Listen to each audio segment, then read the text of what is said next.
दशक 5वा समास 8वा मुमुक्षु लक्षण. श्री गुरुभ्यो नमः. प्रपंचाच्या गर्वाने अनेक हीन दुर्गुणयुक्त असलेल्या बद्धाचे मुखदर्शन झाले तरी दोष लागतो, पण प्रपंचात मनमानी वर्तणूक करीत असताना त्यालाही कालांतराने विषाद उत्पन्न होतो. संसारात दुःखाची चपराक बसून त्रिविध तापाने होरपळत असताना अचानक कानी पडलेले निरूपण ऐकून त्याला आपोआप पश्चाताप होतो आणि प्रपंचाबद्दल उदासीन होऊन मनामध्ये विषयाबद्दल राग उत्पन्न होतो व तो स्वगत बडबडतो की आता प्रपंचाचा हव्यास पुरे, सर्व प्रपंचच मोकळे होणार असून त्यासाठी कष्ट करणे निष्फळ आहे. आता तरी होईल तितके आयुष्याचं सार्थक करून घेऊया. आणि असा पश्चाताप होऊन कळवळतो माझे सर्व आयुष्य निरर्थक गेले असे म्हणू लागतो. त्याला आपण आधी केलेली पापं आठवून ती त्याच्या समोर दत्त म्हणून उभी राहतात आणि तो आपल्या पापाची गणनाच करू शकत नसल्याने त्याचा परिणाम म्हणून आपणास भोगावयास लागणाऱ्या यमयातना डोळ्यांसमोर येऊन त्याला अत्यंत भीती वाटू लागते. तो स्वगत म्हणतो, मी थोडेफारही पुण्य केले नाही, पर्वतप्राय पाप मात्र केले आहे. आता या घोर संसारापासून कशी सुटका करून घेऊ?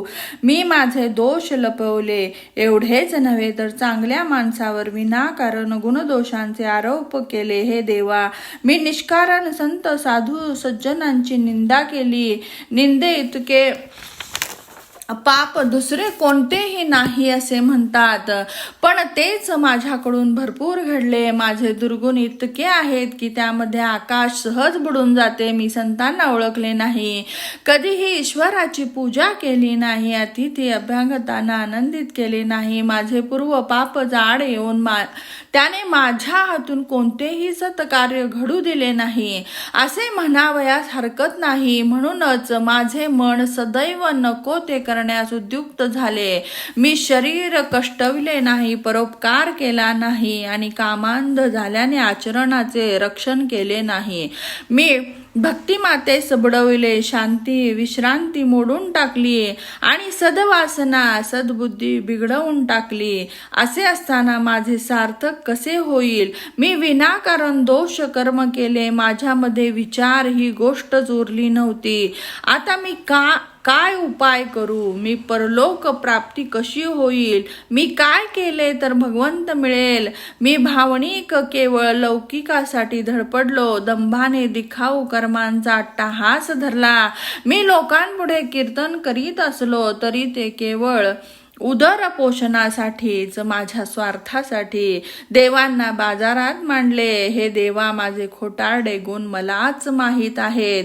मी आत अभिमान बाळगून बाहेर निराभिमानी असल्याचा आव आणत होतो. आत पैशांची हाव बाळगून लोकांसमोर ध्यानाला बसल्यासारखे करीत होतो. पांडित्याचे प्रदर्शन करून लोकांकडून पैसे उकळत होतो. पोटासाठी सत्पुरुषांची निंदा केली. माझ्यात अगणित प्रकारचे दोष भरले आहेत, काय सांगू? मी न भिता सत्याचे खंडन केले आणि खोटे प्रस्थापित केले. याशिवाय पोटासाठी आणखी कितीतरी हीन कार्य केली. असे अंतःकरणात पश्चाताप करून घेणारा आणि वैराग्यादीच्या श्रवणाने बदलणारा मुमुक्षु होतो असे सर्व ग्रंथ सांगतात. वर्णन केल्याप्रमाणे अनुताप झाल्याने पुण्यमार्ग धरणारा, संत संघाची इच्छा धरणारा आणि संसाराबद्दल वैराग्य उत्पन्न झालेलाच मुमुक्षु होय. जेथे राजा महाराजांचेही नामोनिशाण राहत नाही तेथे माझे वैभव काय टिकणार?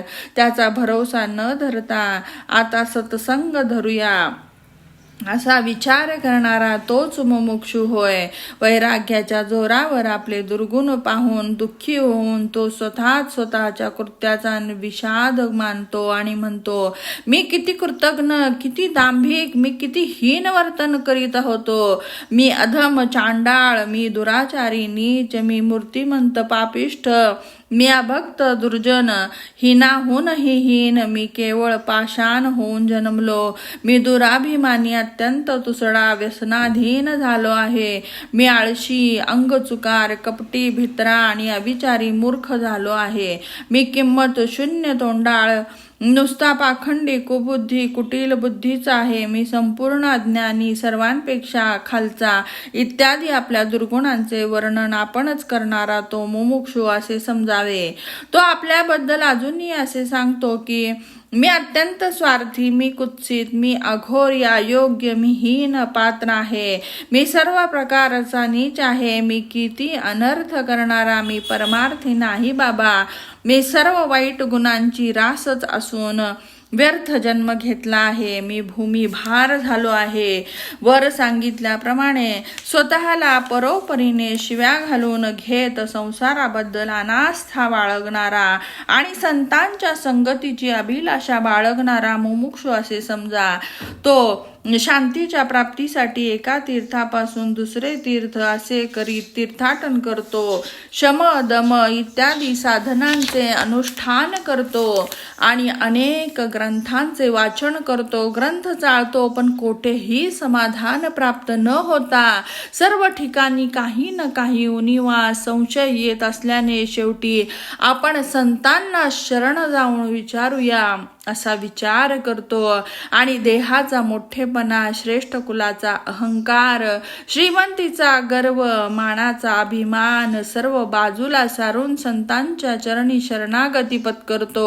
तो वृथा अहंकाराचा त्याग करून संतांच्या समोर आपणच आपल्या केलेल्या कृत्यांची उपेक्षा करून त्यांना मोक्ष मार्गाबद्दल विचारतो. सारांश: मोठेपणा आधी सर्व नाहीसे होऊन जो संत चरणी विश्वास बाळगतो आणि परमार्थासाठी झिजायला तयार होतो तोच मुमुक्षू होय. अधिक काय सांगावे. प्रपंचाचा पक्ष सोडून देऊन परमार्थाचा स्वार्थ धरतो आणि संतांचा आज्ञाधारक बनतो तो मुमुक्षू होय. श्रोतेजन हो, या उक्त लक्षणाने मुमुक्षू ओळखा. पुढे सांगत असलेले साधक लक्षण ऐकण्यास सज्ज व्हा. इति श्रीदासबोधे गुरुशिष्य संवादे पंचम दशके मुमुक्षु लक्षणम निरूपणम नाम अष्टमः समासः.